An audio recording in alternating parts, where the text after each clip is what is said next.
here in just a moment. Okay, so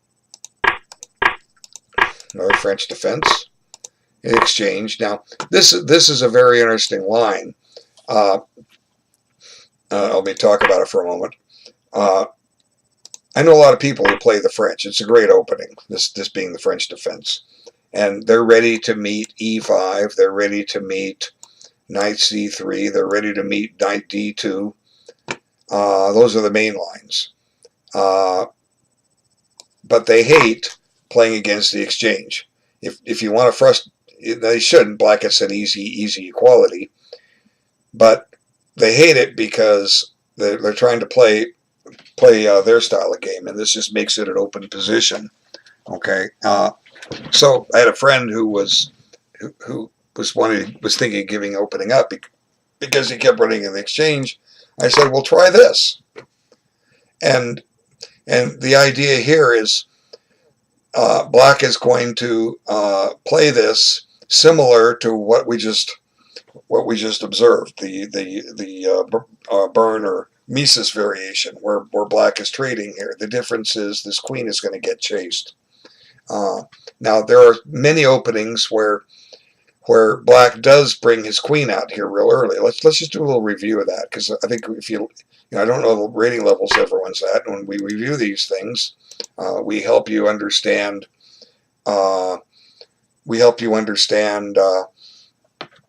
Different openings, and you can see similar plans and strategies that you need to import from one to the other. Okay, so the most direct is the Scandinavian defense. In this case, Black is bringing out his queen early. And Black doesn't have to play this line, but I'm demonstrating this. Now, White usually plays knight c3, and sometimes the queen will come back here. Okay, then Black will play the position kind of slowly and quietly, Caro-Kann style. But anyway, that's one line. And sometimes Black will come over here to A5, and that's a whole other line too. So let's back this up. The Nimzovich defense. One line is to take here, and the queen comes out. Now, if White plays knight c3, this is not a good move. White gets some development, a whole lot of development. Check. But he's given up a pawn which Black can keep. And I've had people insist on playing this line against me, and they just run into trouble. Okay, now kick this. And now the idea is to just chase that knight out. And if they grab this, they're in trouble.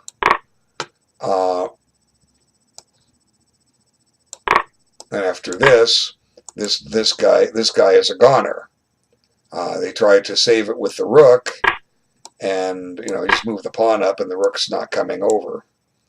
So knight c3 is a mistake against this. So what often happens is this, and then Black has some choices. There's one exchange sack line where it goes something like this. Check. And then we save this, and then White tries to get this knight out. It's a very interesting line. Aside from bishop g4, e5 is playable. So, for instance, pawn takes. Check. Black starts getting some tempos here. White has to come back, and then Black will play the knight here. It's going to come around this way, and he'll gang up and eventually win this pawn. And this kind of stuff can happen in a queen pawn opening too. The Chigorin defense. This too is a line, and I had somebody play this against me. It's just like the other line, with a big difference. Check. The big difference is, see, that we just switched that pawn over. That's the position we already looked at. And now this is a mistake because the bishop is trapped. Now, there's even something, we're looking at related positions. There's something remarkable. I'll show you this.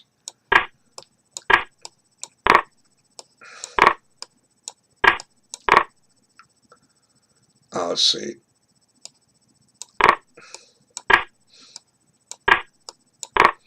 So here we're doing it again, but there's a big difference. Check. Now, when the rook comes over, white can take that pawn, and the reason is the absence of the c-pawns. See, the c-pawns have vanished, and now black does not have the move b6. So it's interesting how certain different openings can have similar concepts, and if the more openings you're familiar with, you don't have to play them, but the more openings you're familiar with, you'll learn more strategies, and you'll see how one strategy can bounce from one to the other. Okay, so let's get back to where we were. So, you know, I said to my friend, well, just play queen d8 and treat it like a Scandinavian. And, you know, you can fianchetto your dark squared bishop. It's not that bad of a move. Now, the theory frowns down on it, so my friend said, and I imagine that a well-prepared white player could get an advantage. But like I say, it's not a bad choice. So let's see what happens. Why is it lagging? Don't do this to me. It's not.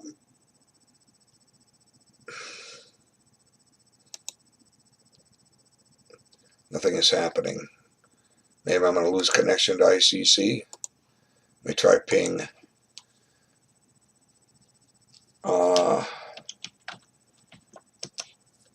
No, it says my lag is okay. It wouldn't reply. Oh, you know why I'm not in the line? Oh, okay, so he didn't play here. He went there and pinned. Okay, that's fine. Now, interesting is if white breaks the pin this way, he just dumps a pawn. So, you know, this is a very interesting move to handle knight c3. So now white shuts his bishop in to avoid getting double pawns. And now he puts the queen back because it was under attack. Now here, I don't think this is the wisest choice. I think it's better to play g3. We want to continue with development, and you know, unless we want to move this knight and then develop the bishop and castle. But g3 has a little bonus to it. If you're watching the last game, black was fianchettoing, putting this bishop on this diagonal. He didn't actually fianchetto it, but g3. One of the strategies black wants to do is get this bishop here. You know, now all of a sudden he has a little problem. His rook is loose, so he'd have to stop and play something like this. I guess we could argue that on g3 black could play this, and this is just like the last game. Now he can come over this way. You know, maybe black's okay, but let's make black find that. Okay, so you know, we're hoping he will take and we get the bishop pair, but you know, it's not always, you know, always get what you want. So it's better to develop pieces. Had black taken, white needs to take with the bishop. So I'm not really sure white gained anything with this move. See, he's no closer to castling. So you can't take with the knight because, you know, you drop this pawn and there's no trick to get a discovered check to win the queen, like we see in a lot of French variations. So, you know, I don't think a3 was that good. But now white should get developed, okay? Either move the knight so you can move the bishop so you can castle, or move the pawn. Let's see what happens. Well, here he chose to develop the piece. Now, that's okay, but black now has the option to play b6. And, you know, now we look at this, we say, well, if g3 now, bishop b7. So, you know, suddenly white's not going to be able to castle. He can't, unless he wants to give up a pawn or something. Okay, so my feeling is that black's best move here would be b6. Now, we don't want to take the bishop because that improves the position of this knight. You know, black is moving white's knight to f4.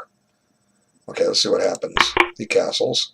So now another critical thing too. I talk about time. I need to try to bring it up as often as I can. See, 45 time control. 45 minutes to start. Every move you get 45 seconds added. The average chess game lasts 40 moves. Half are over by 40, the other half are still going. Now, if you're still going at move 40, we can usually tell what the likely result is going to be. In other words, should white win, should black win, or should the game be a draw? That doesn't mean that is going to be the result. That's what should happen, okay? And so the goal is to increase our chances that we're the ones that are in position to win it after move 40.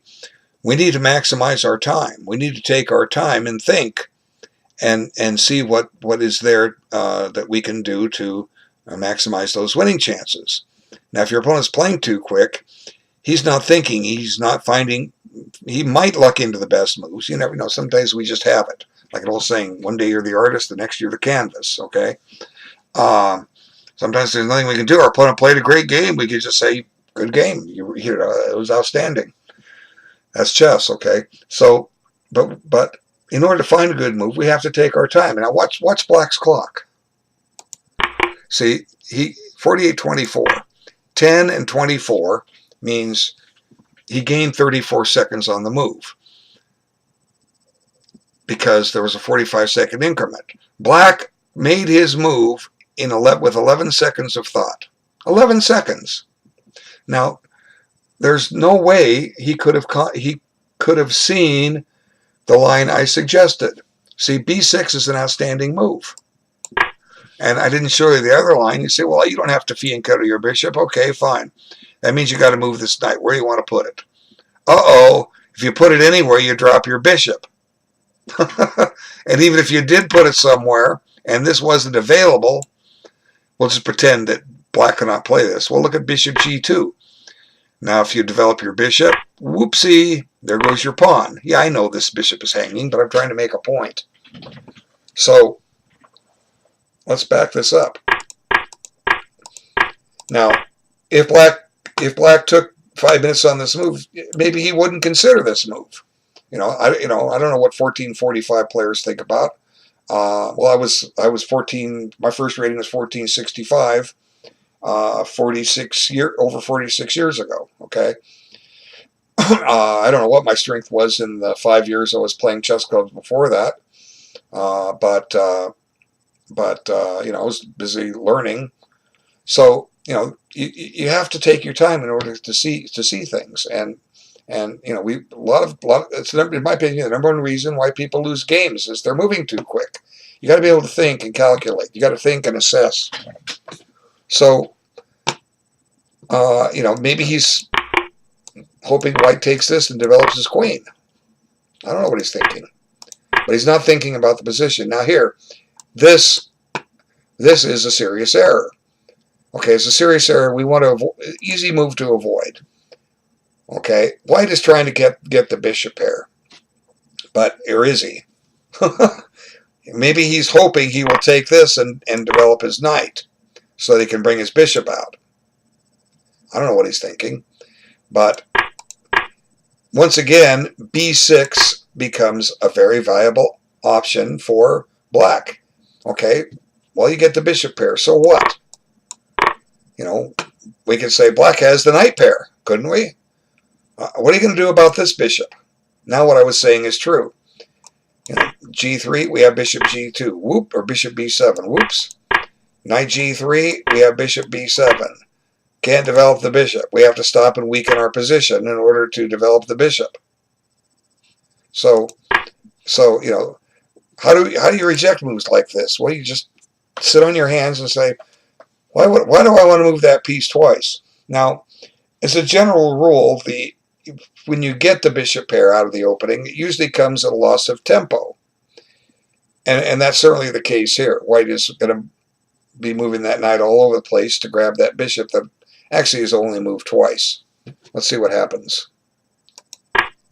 So black blunders. You know, he misses b6. And here's why.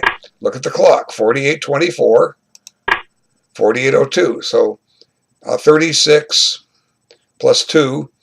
Black spent 7 seconds playing a6. Now, I had a session with a student, I listened this morning with a student, where in a similar position, he played a6. And I said, well, ask yourself, my friend, why did he play this? He played it to take here. So he's going to let him take it. Develop something. Now, if he takes it, you know, you've got your knight out instead of sitting back here with your pawn here. So you know, black is not thinking. A6, he can't be thinking because he took 7 seconds on the move. I mean, I play chess without thinking. If that was my motto, I never win a game. How can you win a game of chess unless you're thinking? I mean, I don't know. So he took it, and you know, black missed a chance to either have this here, this here, this. Well, no, you can't come here. The pawn was in the way. Or this here. You could have had all kinds of different things instead of having this pawn sitting here. So now white plays this. He wants to develop his bishop, but notice black doesn't have bishop b7. He's getting ready for it. And there he got it. But now white's ready to castle, and he didn't have to lose castling privileges. So black had the right idea, but look how much more of his time is consumed. Now white's not doing much better. You know, he's going pretty quick too. See, basically, you can if you make 40 moves in 75 minutes, you'll use up all your time and have the increment to keep you alive the rest of the way. 45 seconds every move. And if you can play some automatic moves, suddenly you'll have a cushion of 2 or 3 minutes real quick. Okay. But they're leaving time. They're just leaving time on the table. You know, it's like, you know, you have to think. So that's one of the reasons I'm making these videos, is to help these people so they'll slow down and play better chess. You play better chess, you enjoy chess more. So here, black's just giving up. Wait, did I hit the right button? I mean, I don't understand why to come back. I don't understand this at all. This knight is well posted. White can't drive it out with a pawn. Yeah, it's blocking this diagonal, but how are you gonna checkmate black? I'm sorry, how are you gonna checkmate white? Even in this position, how are you gonna do it? 1, 2, and hope he doesn't see this. 3 moves. Well, the second you go to c6, he's playing bishop f6. So, you know, the knight d5 was fine. And he brought the bishop all the way back, shut his rook in. But why not just play here? Get another piece out, then that knight can come here. Now you got to watch your rook. So the best way to keep the rook safe is probably develop this knight, huh? Well, what's wrong with developing pieces? Okay, it's okay. This is playable. But notice white's starting to get a lead in development now. Both sides have a minor piece and a rook at home, and the king positions match. I like to draw these comparisons a lot. So white's able to develop a piece. Now he can play. Yeah, he may be able to generate some threats here because of this pin. Maybe. Well, it depends. Now black needs to neutralize that, but then white can keep the pin alive with knight here. So knight here looks like a decent move. That's what he does. Good. And I've covered the minority attack in some games. We don't have a minority attack for black, but we have one for white. White should try to advance f5. The point being, if this takes, we have an isolated queen pawn. If he doesn't, we take here. We can get a backward pawn on the open file.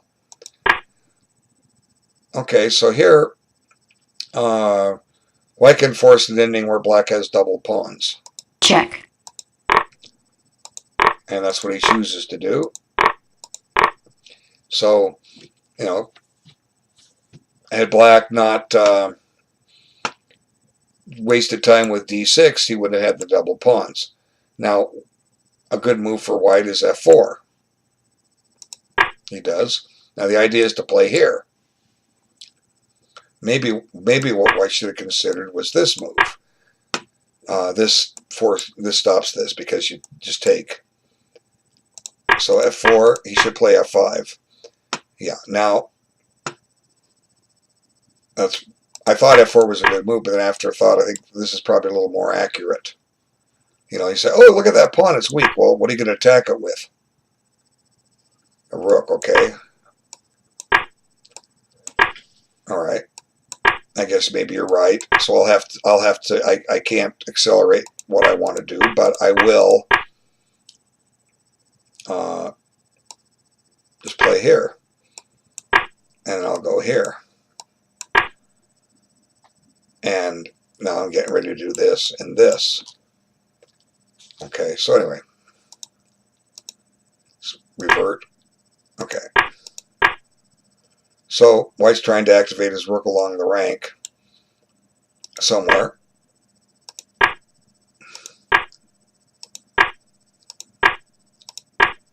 We're just maneuvering right now. Now this creates a weakness right here. Was this necessary? Black does have his minority attack. His objective is to play here since this pawn has gone up here. Takes, takes. If you take here, isolate a queen pawn. If you don't, this takes and backward queen pawn. So white's minority attack has been stalled. Black might even be slightly better here. And we have a target.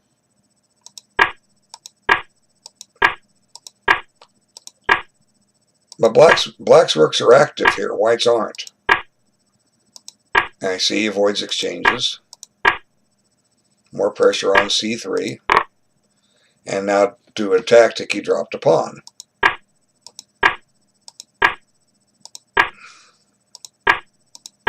And black just steadily improves his position. Here comes another pin. And check. The pin is still alive, so black just improves his position. And he will take at his leisure. Check. And at this point, white resigned. He's just in too much trouble here. His only move is something like this. And, black is 2 pawns up, and he's ready to penetrate. So I did recommend f4, and that's what white played, but I was not accurate. g4 immediately would have been better. So white's minority attack stopped. And I've covered the minority attack in some of my videos. I'm sure I'll cover it again. But I basically explained the basics of it here. It can come out of the Queen's Gambit declined. It can come out of the Caro-Kann exchange. Okay. So let's see. Let's bring up. Let me stop the recording.